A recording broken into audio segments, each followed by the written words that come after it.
Magandang araw po. Ito po yung S7 Pro natin. So, naka-install po ito dito sa may sink natin, dito sa showroom.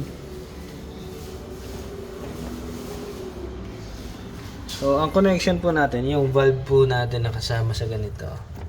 Ito po siya naka-connect para makakuha tayo ng tubig. Ito po yung hose na tong white. Papunta po yan dun sa water inlet po natin dito sa likod. At saka po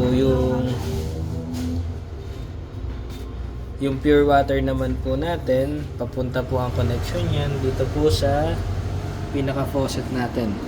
Sa purification faucet po natin yan po yun. Ito po yun.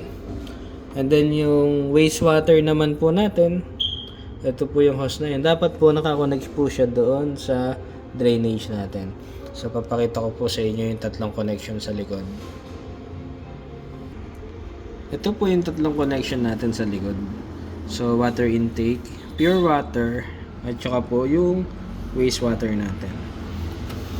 So gaya po ng sinabi ko, ito po si wastewater natin. Ang dulo po nito dapat nandoon po sa drainage natin. Ito naman pong pure water natin, dapat po yan yung nakakonect. Yung kabilang dulo nito nakakonect po doon sa purification faucet natin or yung kasama po nung S7 Pro natin na purification faucet. And then ito pong water intake, dito po siya nakakonect sa valve po na yun. Ayan.